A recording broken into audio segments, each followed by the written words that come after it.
Bonjour à tous, bienvenue dans ma chaîne YouTube. Aujourd'hui, on va parler de différents câbles.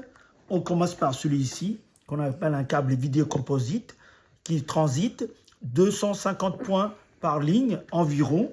C'est l'équivalent d'un câble Péritel qui véhicule le son en plus. Donc ces deux câbles, signal analogique, dont uniquement l'image. Celui-ci, image et son. Ensuite, on a eu une petite évolution de ces deux câbles-là, qu'on appelle S-Video, qui n'existe quasiment plus de nos jours, où on transite 400 points par ligne, que l'image seulement. On rajoute un autre câble, on verra tout à l'heure, pour le son, si besoin. Tous ces câbles ont été remplacés, que tout le monde le connaît. C'est un câble HDMI qu'on utilise dans la nouvelle technologie, dans différents produits qu'on appelle HDMI, qui existent avec différentes qualités.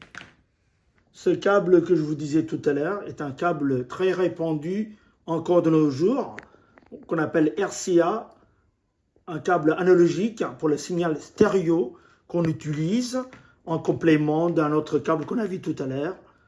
Voilà. Maintenant, on regarde les câbles audio.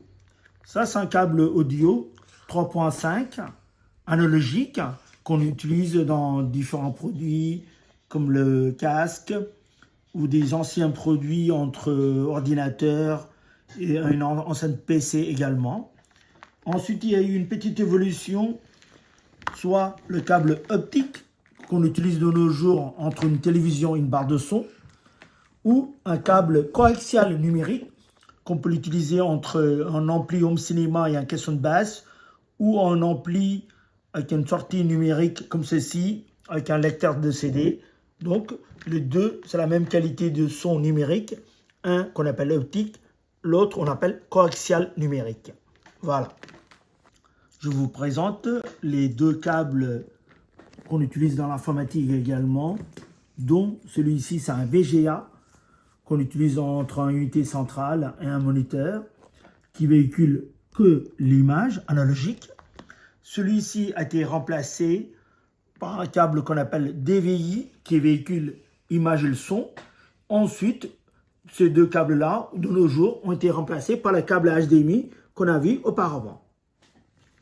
Là, on va regarder les deux câbles un petit peu anciens de iPad et d'iPhone de Apple.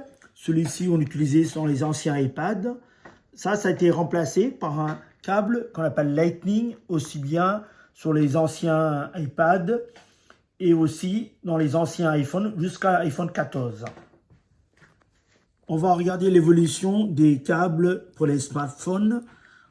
Avant, on utilisait le câble qu'on appelle le mini USB, qui n'existe plus de nos jours, a été remplacé par le micro USB. Ensuite, le câble type C qu'on retrouve sur tous les téléphones modernes, Apple ou d'autres marques, qu'on appelle type C, qui est le plus performant de tous. N'oubliez pas de liker ma vidéo et de s'abonner à ma chaîne. C'était Conseil High Tech. Au revoir.